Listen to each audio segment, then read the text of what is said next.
About TriMet as well as the Milwaukee TriMet, and let's just welcome John Charles.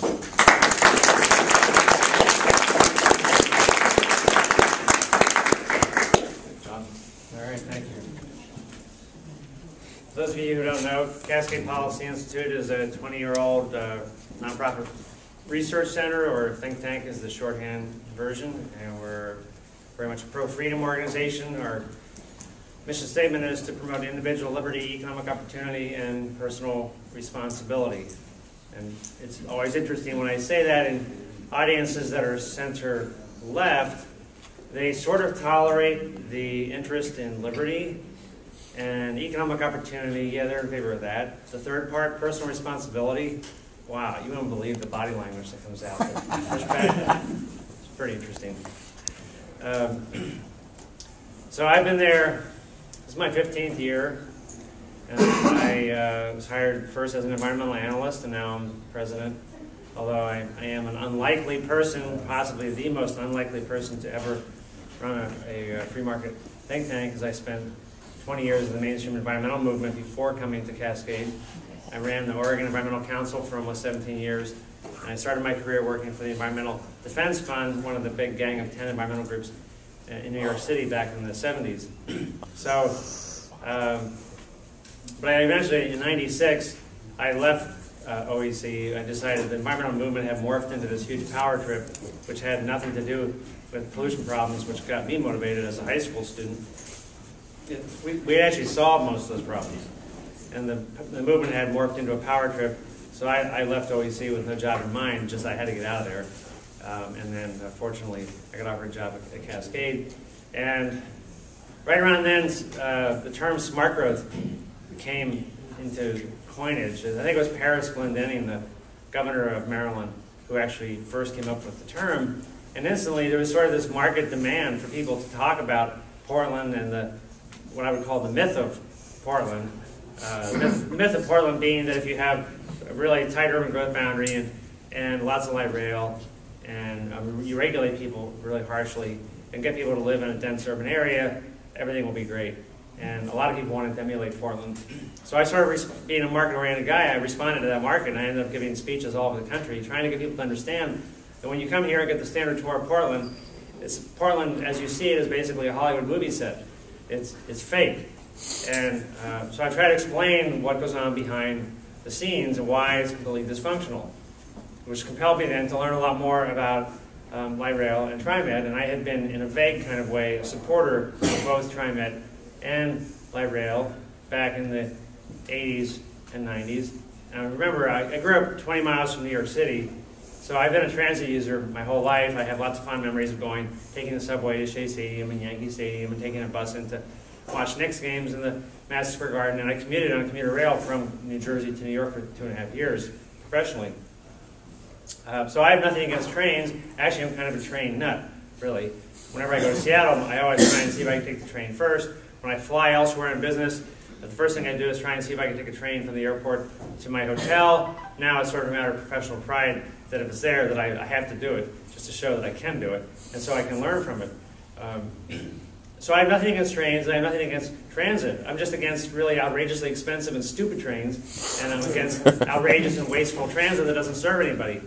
And what you have to understand about TriMet is it's institutionally set up to fail, and is failing. And this was all actually predicted in a sort of roundabout way by the board chair of TriMet back in 1994, which I'll get to in a minute. But as recently as 1968, transit in Portland was a privately provided, for-profit, dividend-paying enterprise that was entirely bus-oriented. So this is not some kind of, a century ago, transit once worked privately. No, it was actually pretty recent. And there were union negotiations going on with Rose City Transit, and the mayor of Portland inappropriately intervened and pressured the company to settle with relatively high wages for that time with the union. So the bus companies worked as regulated utilities do today, electric, say PGE or PP&L, which is they have exclusive franchises. but they have to run a profit. They pay dividends to their shareholders. So Rose City later in the year came back and said, we want to raise the fares a nickel, partly because you've made our labor costs go up. And the city council said no to the nickel increase. And their whole strategy was to put the bus companies, there are others as well, put them out of business. So without adequate revenue, they did put Rose City Transit out of business. And then they went to the legislature and got authority to create a government monopoly system known as TriMet. And at the time, they were figuring out how to, they just decided, well, you can't make money doing this, even though someone had been making money for decades. So they decided, how are we going to subsidize this? And someone came up with the ingenious idea of an employer payroll tax, which is invisible to many of you. Now, if you're a business owner, it's not invisible. You see it all the time. If you're just an employee of a company, it's invisible to you. Actually, you're paying for it in some indirect way in reduced wages. But every employer in the Tri-County region, within the TriMet borders, every quarter, I think, sends a check, and it's based on how many employees they have. And so they have to pay 0.0067% or something like that. It seems modest, which is by design. It seems very mild and benign. And what people don't realize is a very modest tax rate times a very large number of jobs creates an incredible gusher of cash that flows into TriMet.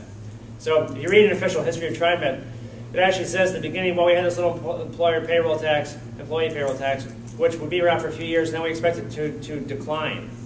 That's always common. Sure. We know how that works. And so, but at least for a long time, it was stable. It wasn't until 2000. It was the same tax rate, except for when districts withdrew.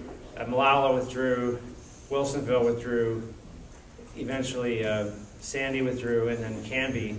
They all petitioned to withdraw from the districts, which you can do, except that the TriMet board has to let you out of jail. And if they decide you can't get out of jail, then you don't get out. Well, once they allowed them to escape, and I was a Sandy, I lived near Sandy at the time, and I helped them lobby to escape. They then raised the payroll tax rate on all the other prisoners still inside. So that was the only reason their tax rates had gone up. But in 2003, Fred Hansen of TriMet went down to Salem and lobbied. He said, look, we're going to build this green line out in Clackamas County, and the feds are going to give us a bunch of money, but in exchange for 20 years, we have to operate the train successfully. And so we need a tax rate. And he promised that every penny of new revenue would go to new service. That's all it would go to is new service. So the legislature, with their usual due diligence, zero, bought all this. And I kept, it's a traveling little circus down there. This committee passes the floor. Oh, this committee passes the floor. Again, I kept going around saying, why don't you look at their trends? They've been financially in a death spiral for years. Why don't you make them prove up in their work before you actually allow a bigger subsidy? You're basically just enabling this dysfunction to continue. And the reason why my argument's lost, really, is because the business community got sold out by these so-called business trade associations. Every single organization purporting to be a business trade association was on the wrong side of the question. Portland Business Alliance, Oregon Business Association, West Side Economic Alliance, Central East Side Industrial Council. They're just sitting there essentially saying, wow, this is awesome, we love TriMet, this tax, it feels so good to pay. I mean, all they needed were some mini skirts and pom-poms. They could have just been a cheerleading squad. Meanwhile, the actual people who pay dues to these organizations and are running businesses, they don't realize the professional staff, which includes, in one case, a former TriMet lobbyist, they're down in Salem utterly selling them out. It was so gross. And the committees, they're just kind of like local yokels. They weren't doing any independent investigating.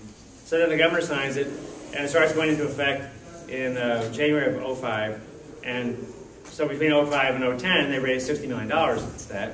But that wasn't enough, so they went down in 2009 to get another payroll tax increase because they were going to build a bunch of new stuff. And once again, it was a traveling circus. Once again, I had all this information showing it's a bad idea. Once again, All of the business trade associations sold out their members.